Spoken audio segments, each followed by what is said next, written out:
On se retrouve pour cette quatrième vidéo consacrée au diagramme potentiel pH. Alors vidéo que je vais devoir couper en plusieurs parties par manque de place sur le tableau, parce que vous pouvez constater que j'y ai fait figurer un diagramme potentiel pH qui prend une taille considérable sur l'écran. Alors c'est le diagramme potentiel pH du fer, sur lequel en plus je suis venu superposer en bleu le diagramme potentiel pH de l'eau. Donc en rouge c'est celui du fer. Donc l'idée, ça va être, et c'est ce que vous aurez toujours à faire dans un sujet, non pas de tracer ce diagramme, le diagramme sera toujours donné. On ne vous demandera jamais, en vous donnant les espèces, de tracer le diagramme. Par contre, il faut être capable de deux choses. Première chose, attribuer dans chaque domaine de prédominance l'espèce correspondante. Deuxième chose, être capable de donner la valeur de chaque pH délimitant deux domaines ou de chaque pente, ici de pente d'une droite oblique, ou de chaque valeur de potentiel délimitant de domaine. Voilà, il faut être capable de justifier absolument tout sur ce diagramme. Donc finalement, ça revient à savoir le tracer.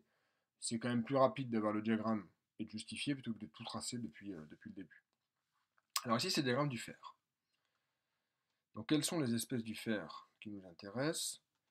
On voit qu'il y a 5 domaines de prédominance. Et bien ces espèces sont Fe3+, Fe2+, Fe, FeOH3 et FeOH2.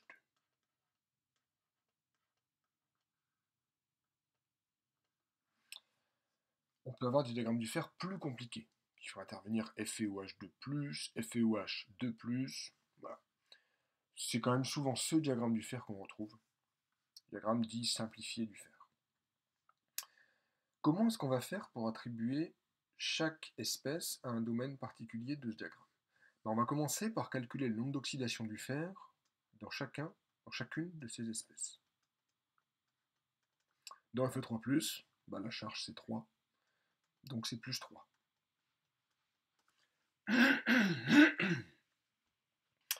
Dans Fe2+, même chose, cette fois c'est plus 2. Alors on va préciser les états quand même, c'est vrai que je ne l'ai pas fait. Ces deux-là sont des ions, donc pas que le fer solide, et ces deux-là sont des précipités, donc solides. Dans Fe justement, il est seul, pas de charge, donc 0. Dans FeOH3, O c'est moins 2, H c'est plus 1, donc OH c'est moins 1, fois 3 moins 3, donc pour arriver à 0, il faut plus 3. Et enfin, dans FeOH2, même chose, ça donnera plus 2. Une fois qu'on a fait ça, on va faire un petit tableau. Donc dans ce petit tableau,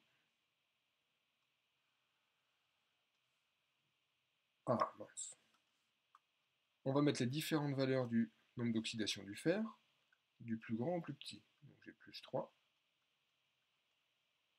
plus 2 et 0. Et puis, on va essayer de répartir les différentes espèces. Finalement, c'est une espèce de diagramme préliminaire. À 0, c'est facile, il n'y en a qu'une, c'est le fer solide. À plus 2, j'ai Fe2+, et FeOH2. Donc si je reprends mon diagramme complet, là je peux affirmer que tout en bas c'est le fer solide, et donc qu'au niveau, au nombre d'oxydation plus 2, je suis juste au-dessus, ça va être cette zone ici, et celle-ci. Mais laquelle correspond au fer 2+, laquelle correspond à FeOH2? Et bien là on se réfère au cours sur les équilibres de précipitation. On a vu que les hydroxydes métalliques existent au-delà d'un certain pH. Donc ça veut dire que à droite, j'aurai FeOH2, à gauche, Fe2+.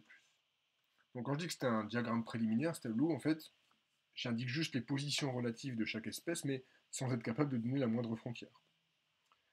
Enfin, au niveau 3, au nombre d'oxydation 3, j'ai Fe3+, et j'ai FeOH3, même chose. FeOH3 c'est un hydroxyde, donc FeOH3 sera ici. Fe3+, sera ici. Et donc je peux commencer à remplir mon diagramme. Fe3+, ah non, j'étais en rouge, pardon. En bleu, c'était l'eau.